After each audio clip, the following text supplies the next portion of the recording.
Know, O Prince, that in the age preceding our own, sorcerers walked the earth, men able to alter reality with but a word and gesture, men who had sold their souls for power. And can you imagine the depravity of a man who, rather than use his honest labor and skills, would barter his very soul to infernal powers for the sake of being able to foretell the future in a manner which reason should lead him? It is tempting to believe such men are lazy or inherently immoral, but the truth is these men were simply human.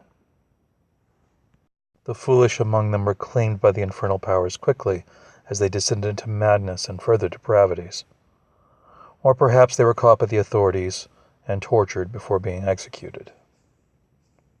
The clever amongst them found ways to get someone else to pay the price for their folly, such as trading away their daughters to demons, or passing the debt along to some poor sap in exchange for favors. But the most ruthless of these men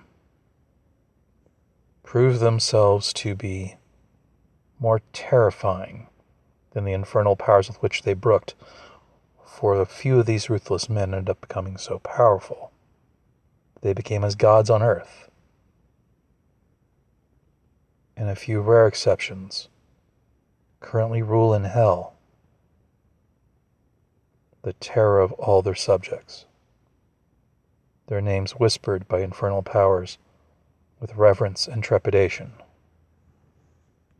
I'm sure my prince has read of the tales of Thoth-Amon, the Stygian who acquired such power that even the god he served feared him.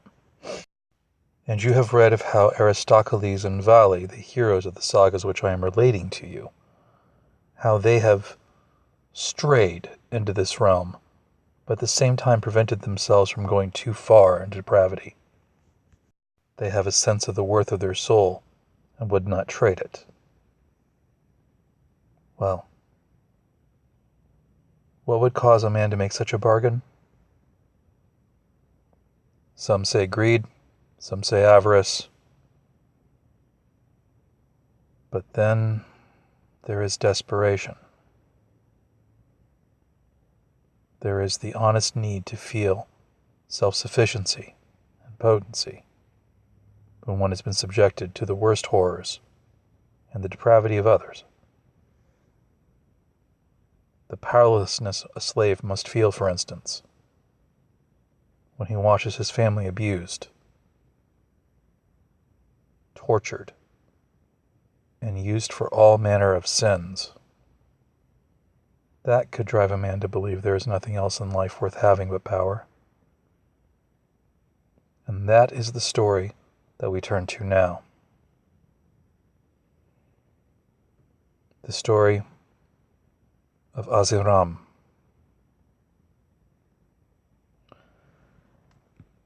Ahziram the Shemite and his family were peaceful farmers. The boy lived until he was 10 years of age, without any molestation from the outside world. His childhood was idyllic.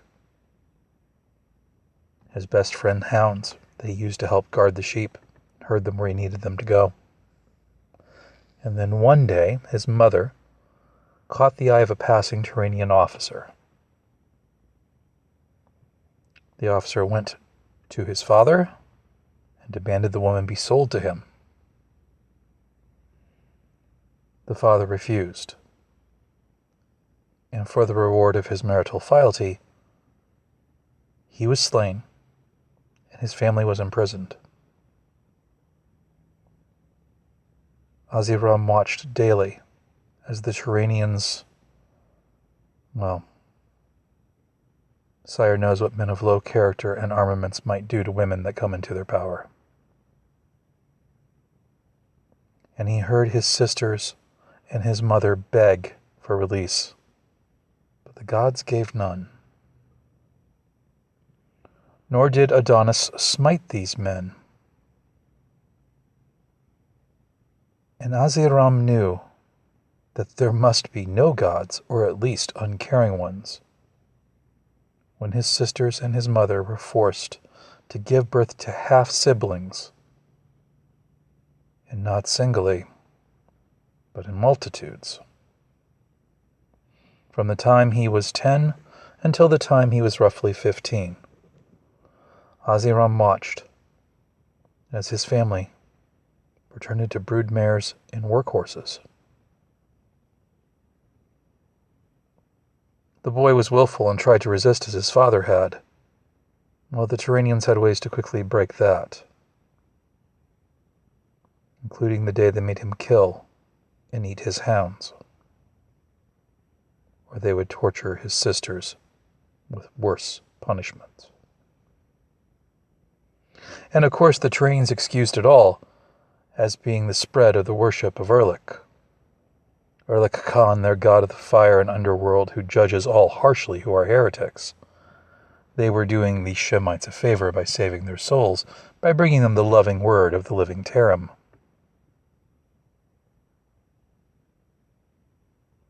Now I tell you this, my prince, so that as the rest of this tale unfolds, you will see that though Ahziram is indeed a villain, that villains are often created, not born.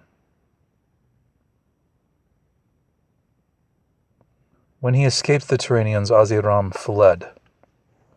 With a traveling spice merchant, he ended up in Shem, only to find that the country no longer provided any sense of succor or family to him. He could not look upon its rolling hills any more with any sense of community or belonging. And each time he passed a Shemitish temple and its brazen idols, he longed to tear them down and melt them.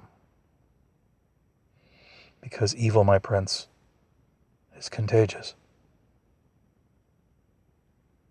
With a hardened heart and a blackened soul, Ahziram went to Stygia.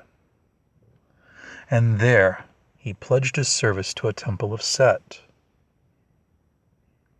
He had a natural inclination towards sorcery, unused in Shem, but fascinatingly, tantalizingly, available in Stygia. Quickly he progressed, and quickly he showed mastery of the dark arts, only to the jealousy of the priests above him. And being wise to the less than tender nature of such men, Ahziram would flee Stygia, but not before taking a great deal of the lore and secrets of his masters with him.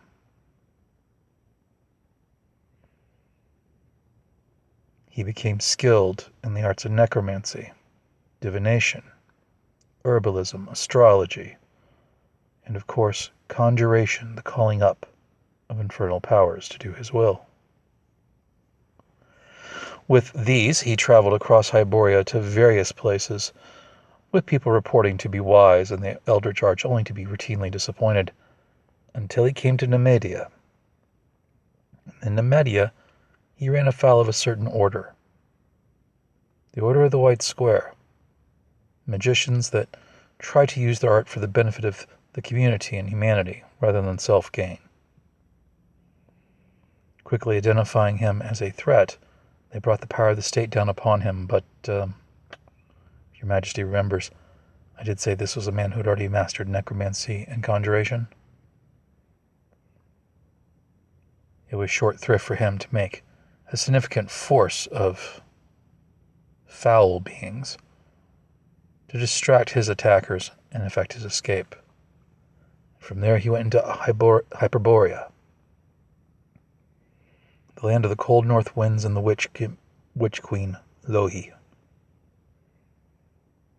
In Hyperborea he learned even darker arts, but the priests there also grew jealous of his power and chased him from the country. Since they were more sorcerously mighty, Ahziram barely escaped with his life, but not before taking from them a very closely guarded secret. In Stygia he had learned the first part of this secret, a kind of bizarre hypnotism, which with a word and a look he could inflict terrible mental torture upon all those who heard his voice or beheld his gaze. He could make men relive every doubt, every wrong, every failing, and relive it in the present, simultaneously with their past. Obviously, my prince can imagine this is very distracting, and it may not seem at first something that would stop a determined warrior, but we all have secret fears we cannot face, things that terrify us, things that when we're exposed to, we fold. In Hyperborea, he learned the second word of this conjuration, a word that would actually take that gaze and that voice and inflict real pain. Pain so severe, it could cause a man's heart to stop. But as powerful as these two words were, they were missing something to guarantee Ahziram's control over any that would seek to thwart his will. Searching through the tomes he had stolen and visiting with sages that were passing along oral tradition handed down since before cataclysmic times, Ahziram encountered news of an ancient temple. A temple from Fal Acheron, the limit of their eastward expansion. A temple that had tried and failed to bring some influence upon the ancient Zemri.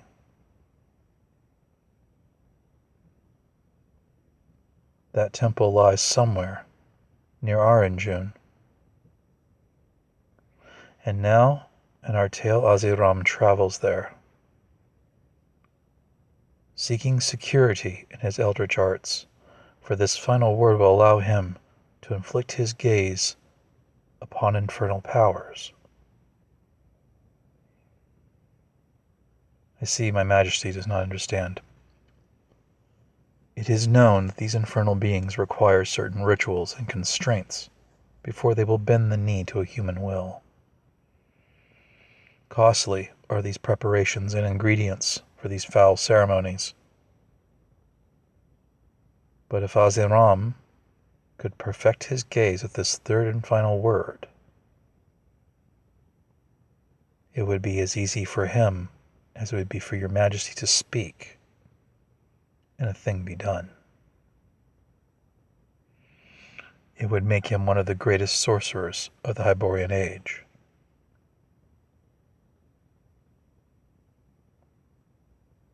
Yes, I know. It's hard to believe, but your majesty must understand that in this age, sorcery was insidious and ever present in the shadows, creeping, always influencing and whispering the world.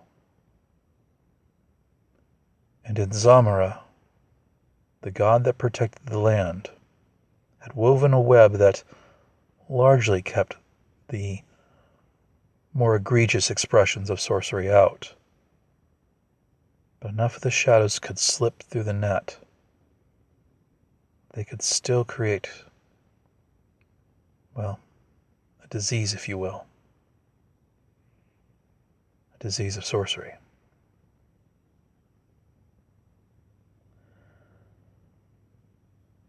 But as Ahziram approached and crossed this mystical net of the spider god, it felt him enter its realm. And like a king hearing a report of scouts from an opponent would dispatch his counter-agents, so too did Zeth, through the influence of his temple, send out agents to halt the progress of Ahziram. It may seem a grandiose claim that a god would choose a Cimmerian wanderer, a Vaniar swordswoman, a pair of stray sons of Zamora, a dancing girl, and a Turanian poet to be its agents. But as I've showed you elsewhere, your majesty, gods are lazy. Why act when they have people that can do it for them? In that regard, they're not that different than sorcerers.